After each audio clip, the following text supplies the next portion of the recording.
नमस्कार दोस्तों, हमारे ख्याल से 10 तारीख के नतीजे के बाद पहली बार पार्टी के तौर पर आप लोगों से हम लोग रूबरू हो रहे हैं। तो एक तो बहुत बहुत शुक्रिया आप लोगों का। आप लोगों ने इतनी मेहनत की, को भी खबर नहीं दे रहे। मैंने कहा नमस्कार।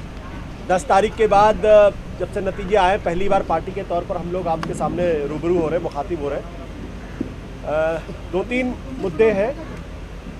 बुनियादी सवाल ये है कि आज सुबह एक मेल टुडे अखबार है, इसमें खबर आई है जो बहुत हैरान परेशान करने वाली खबर है। दरअसल अगर आप 2014 का जो मैंडेट है, अगर आप उसको ध्यान से देखें तो वो भ्रष्टाचार के ख़िलाफ़ देश के अंदर जो लहर पैदा हुई थी, हर आदमी भ्रष्टाचार से, जिस तरीके से कांग्रेस की सरकार के तौर भ्रष्टाचार बढ़ा था, जिस तरीके से एक के बाद एक बड़े घोटाले हुए थे, जिसमें 2G का घोटाला हुआ था, कोयले का घोटाला हुआ था, 1,86,000 करोड़ तक हुआ था। तो लोगों ने जो नरेंद्र मोदी और बीजेपी की सरकार है उसको भ्रष्टाचार के ख़िलाफ़ मैंडेट दिया था।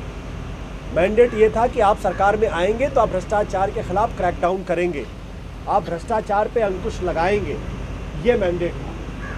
लेकिन आज का अखबार पढ़ने के बाद मैं इस बात को लेके पूरी तरीके से कन्विंस हूँ, और आम आदमी पार्टी भी इस बात को लेके पूरी तरीके से कन्विंस है कि नरेंद्र मोदी की सरकार भ्रष्टाचार से लड़ने के लिए नहीं, बल्कि भ्रष्टाचार पर पर्दा डालने के लिए आई हुई है।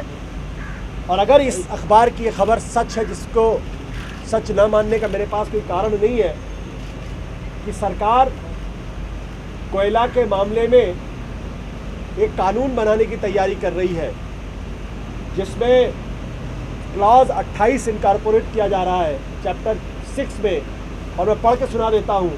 No suit, prosecution or other legal proceedings shall lie against the central government, nominated authority, commissioner of payment, or designated custodian, or any person acting on their behalf in respect of important है, in respect of anything which is done or intended to be done in good faith under this act। यानी सरकार अगर कोई फैसला करती है, सरकार का कोई नुमाइंदा या उसके द्वारा या उसके बिहाफ पे कोई आदमी काम करता है, कोई फैसले करता है, और अगर सरकार ये मानती है कि गुड फेथ में वो फैसला हुआ है, तो किसी तरीके का आपराधिक मामला उसके खिलाफ नहीं बनेगा।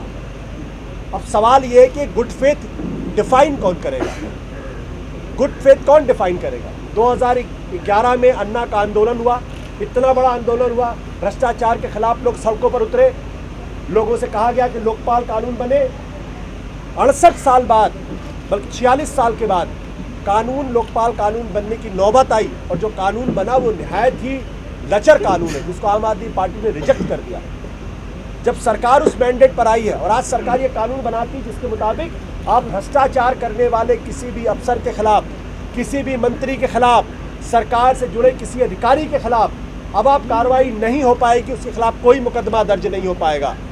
ये बहुत ही गलत चीज़ है, और इसका आम आदमी पार्टी जमकर विरोध करती है।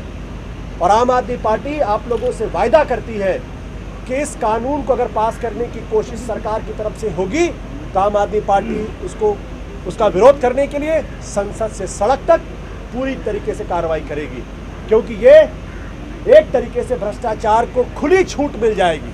अभी तक तो हम ये कहते थे कि जो सरकार के में जो ज्वाइंट सेक्रेटरी अभाव के जो अधिकारी हैं, उनके खिलाफ अगर आपको कार्रवाई करनी है तो आपको परमिशन लेनी पड़ती थी।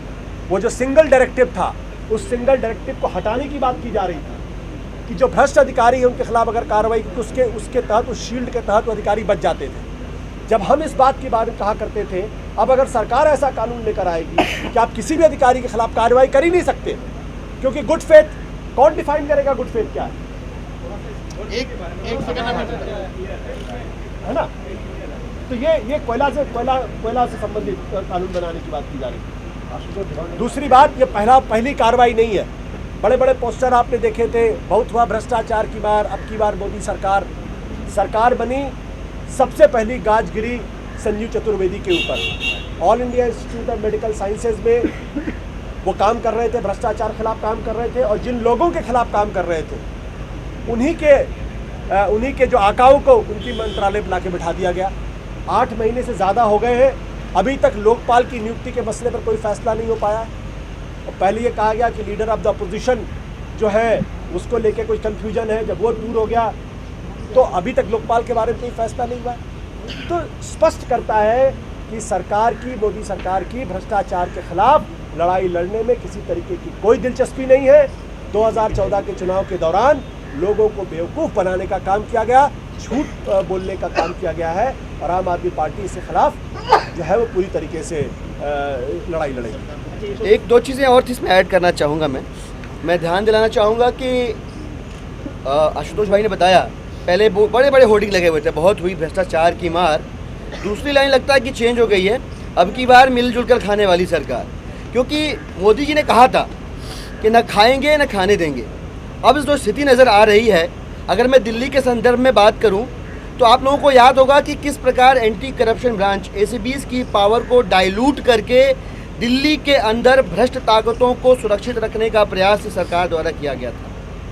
लोकसभा चुनाव में भारतीय जनता पार्टी का जो मेन प्लैंक था वो करप्शन के ऊपर था।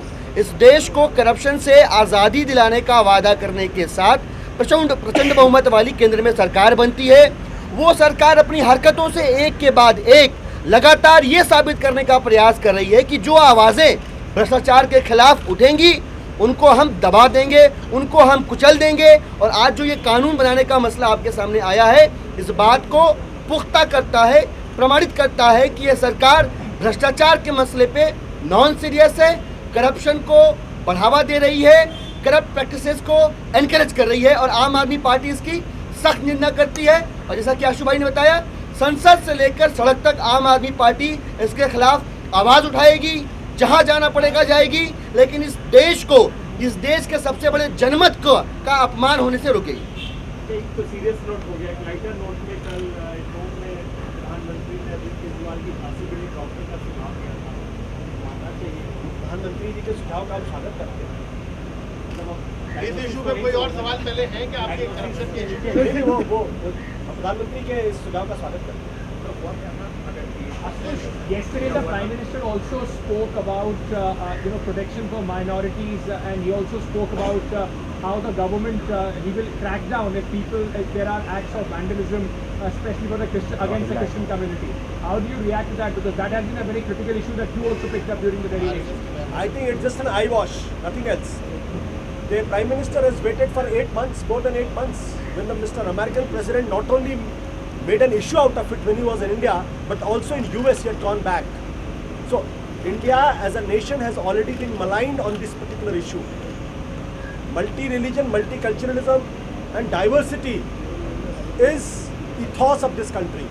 And in the last 8 months, it has been compromised beyond a point, and it has been compromised by those forces who support BJP and Mr. Narendra Modi.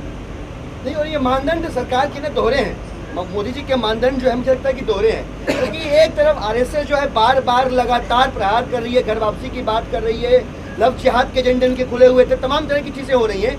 आप उसी के साथ खड़े होकर इस तरह की बातें करते हैं तो आपके दोहरे मानदंड को उजागर करता है। या तो आप डिस्टेंस करिए, आरएसएस का जो डिवाइसिव पॉलिटिक्स का एजेंडा है आप अपने आप को उससे पहले तो दूर रखिए, और अगर नहीं रख सकते हैं तो इस तरह की दोहरी राजनीतिक बातें न करें।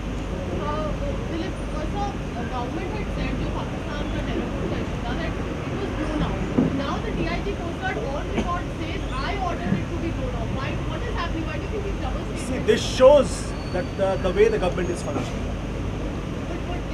देखिए, दुर्भाग्यपूर्ण ये है कि ऐसा नहीं होना चाहिए कम से कम सरकारी कामकाज के मसले पर कि एक हाथ को पता ना हो कि दूसरा हाथ क्या कर रहा है। ये सरकार की कार्यशैली को एक्सपोज करता है कि जहाँ पे मिनिस्ट्री एक बयान इशू करती है 2 तारीख को कि ये अपने आप हो गया, कोस्ट गार्ड ने उन्हें पकड़ने की कोशिश की, उन्होंने बोट रोकी नहीं, खुद से ब्लास्ट कर दिया, वहीं पे उनका DIG आता है और कहता है कि हमने उसको उड़ा दिया।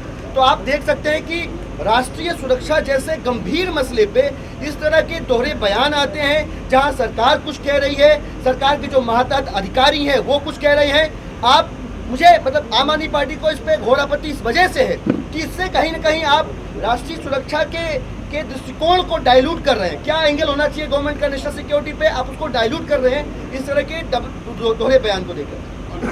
और ज़्यादा खतरनाक बात यह है कि इस मुद्दे को एक PR अपॉर्चुनिटी की तरह सरकार ने इस्तेमाल किया।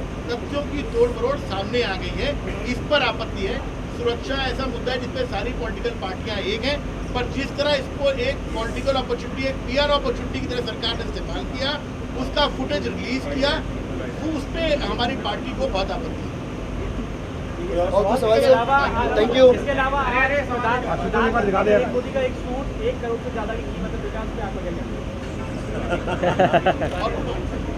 हम I लोग think this is another marketing event. This government has mastered the art of not only marketing itself, but also the suit and the attire. Hindi sir, Hindi में ये इस बात को साबित करता है कि सरकार ने न केवल मार्केटिंग में जो है महारत हासिल कर ली है, बल्कि साथ ही साथ जो सूट है, जो कपड़े हैं, उनकी मार्केटिंग में भी कितने वो सिद्धस्त है।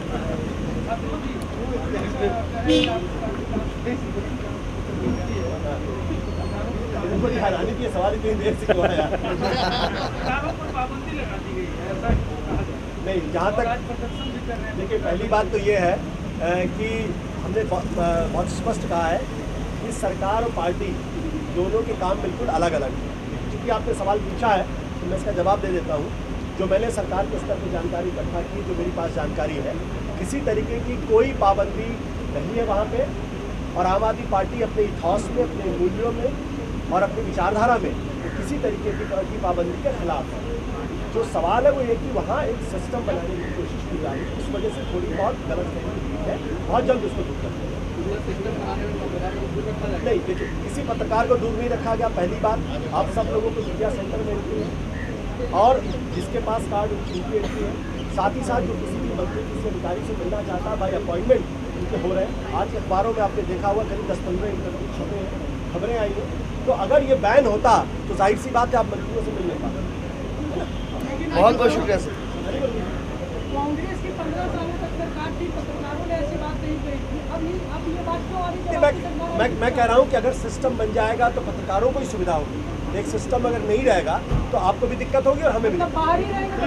नहीं, बिल्कुल पत्रकार बाहर नहीं रहेंगे। मैं बिल्कुल स्पष्ट तौर पर कहना चाहता हूँ, पत्रकारों के ऊपर किसी तरीके का कोई बैन नहीं, प्रेस पे किसी तरीके का बैन नहीं है।